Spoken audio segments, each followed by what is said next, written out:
Hi there guys, and welcome to a review of Perdido Street Station by China Miéville, published in the year 2000. And you've probably seen from the video that it looks like it's been recorded in the 1930s. I do apologise about that, and hopefully in future videos, if I do make any future videos, we'll address that. I did have another laptop with a better camera, but unfortunately the microphone's not working, so I'll have to buy an external microphone. I didn't quite fancy putting on a headset, but you're not here to listen to me ramble on about cameras, probably. You're here to listen to me or watch me ramble about Perdido Street Station. So this was a book that's been sat in front of me for a long time. Um, I actually watched, there's a series called The City and the City on BBC, which was based on a novel by the same author. And I watched that series and I read the book and I really enjoyed that. And so I purchased this chunky little book with the intention of reading it, and unfortunately time flows away. But one thing I would suggest about this book, but both this and The City and the City, is sort of a world building. The world in this place, the city, is called New Crobison. It's a very dank, murky place. And I think China Miéville does sort of a great job of, describing how murky it is. It's sort of a vile steampunk Victorian city that you'll be exploring throughout. Lots of sort of effluent sewage, which, if you think about what's happening in the UK in current days, maybe it's not so far apart, but yeah, it sort of gives you sort of a dark atmosphere throughout. Um, Another thing that I think's really well done really well with this book is sort of the different races that inhabit the city. You've got your humans, you've got these Kepri, which are essentially human females with a scarab beetle for the head. They're quite artisan. You've got the Voginoi, apologies if I've mispronounced that, which are like these frog-like creatures that can manipulate water. Cacti, cactus people, surprise, surprise. And Garuda, which are birdmen. And there's a lot more races described, but those are sort of the main ones that you'll accompany throughout. And I think China Miéville does a good job of creating or explaining these different races and how they inhabit this society. They all seem quite isolated. I mean, they do interact with each other, but it all seems to be for professional reasons rather than friendships. And in fact, two of the protagonists, Isaac and Lynn. Isaac is a human scientist, and Lynn's a Kepri artisan, and they're both in a relationship that's sort of frowned upon, so we're keeping it secret. Um,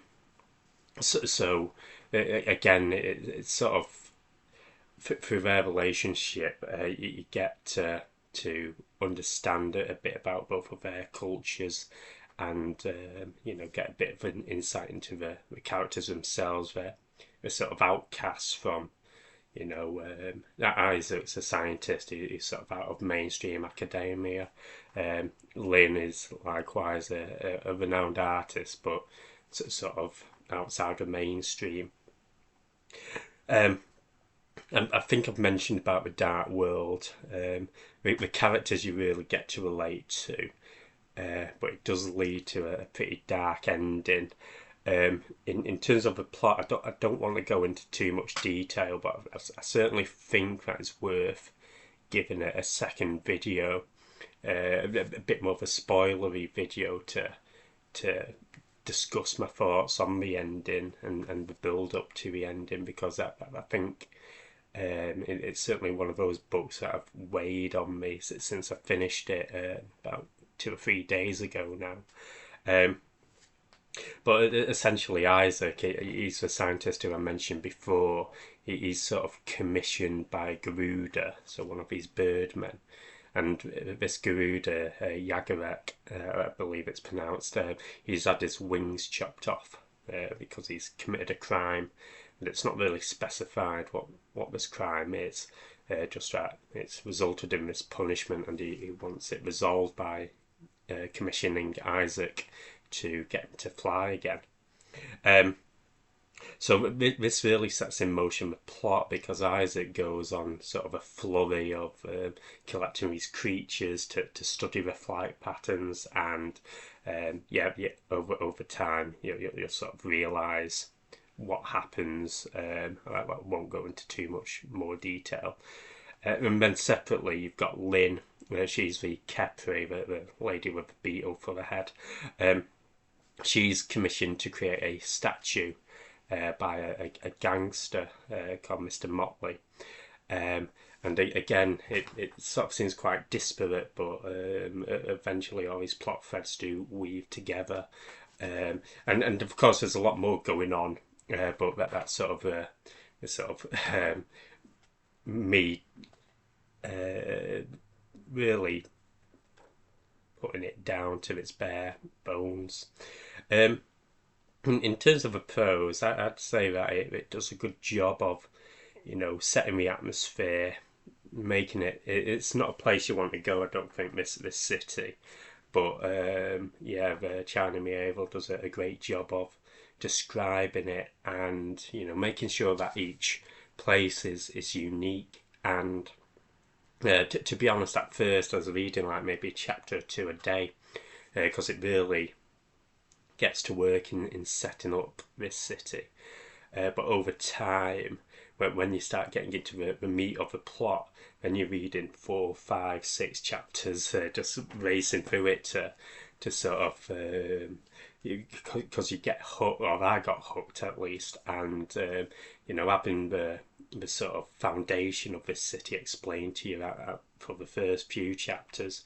It doesn't go racing in. It's sort of a slow burner, and then it hooks you in, and then you start going full pelt through the book if you're anything like me. So it's very dark and gritty.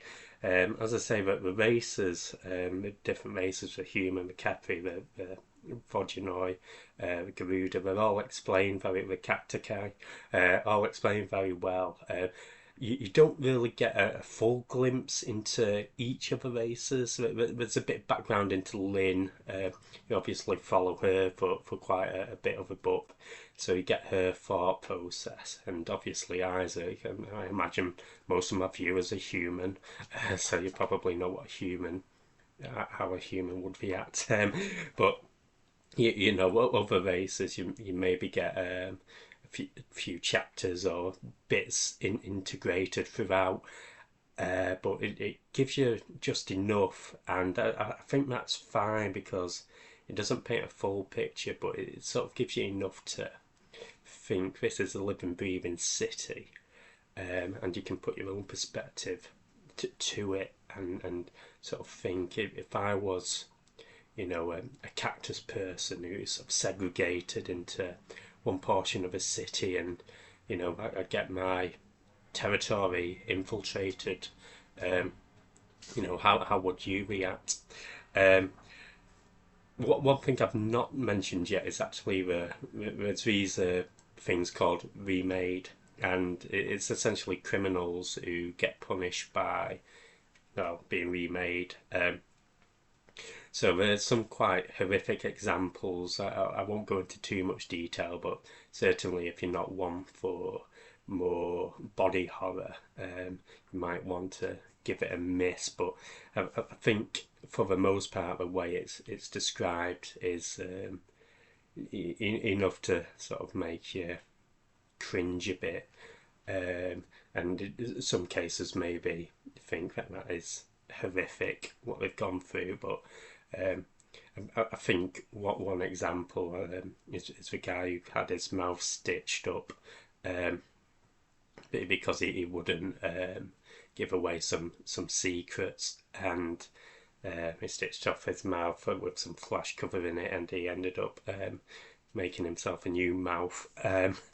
So again, stuff like that. Obviously, throughout the book, you get a few more descriptions regarding it.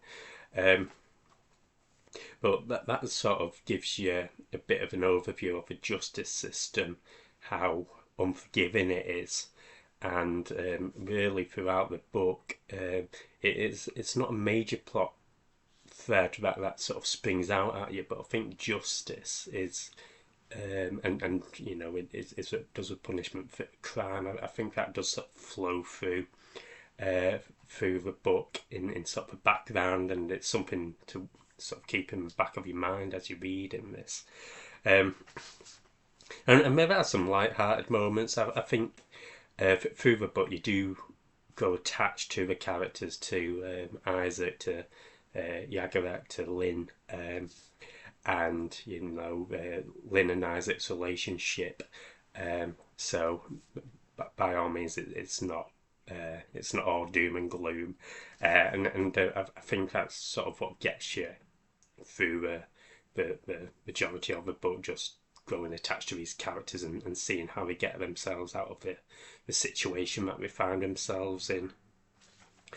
Sorry, you might see me glancing at these hastily written notes that I made. As I say, I think getting to know the characters does build into the ending, and I think I mentioned that the ending did weigh on me quite a bit. And again, I don't really want to discuss anything too detailed, because you know, I think you need to experience this for yourself. But I think there were two aspects for me that jumped out about the ending, and I'll try to be cryptic. And as I say, I might make another video discussing in more detail what I thought about the specific plot revelations. But I guess the first aspect is sort of you know, what happens when you find out information that sort of recontextualizes what you might think about somebody. Again, it might be worth it, if you've not read this book before, just keeping that in the back of your mind. The second one, I do want to be cryptic on, because if I sort of say too much, I think I'll sort of spoil not the ending itself, but I think an aspect to the ending that again sort of weighed on me. And you know, what I've got written down is, you know, what is a wordsmith without words? Again, if I do bother to make this follow-up video, I'll explain what I mean by that. But yeah, Perdido Street Station. This is the paperback cover, 860 odd pages. Well worth a read. And your next question, well, maybe not, but what am I reading next? So I fancied a bit of Thomas Pynchon, but I didn't really want to go into one of his big books. So I've got Inherent Vice, which it's mirrored, isn't it? So I've got Inherent Vice, which I think is a bit more conventional by Pynchon standards. So yeah, I'm looking forward to getting through that. In sort of the past weeks, I've actually read a few Ian Banks books, Crow Road and Canal Dreams, which has sort of integrated me back into the realm of reading. So yeah, all going off in my reading world. But yeah, we'll call it here, guys. As I say, I might make a follow-up video. So yeah, stay tuned. Cheers.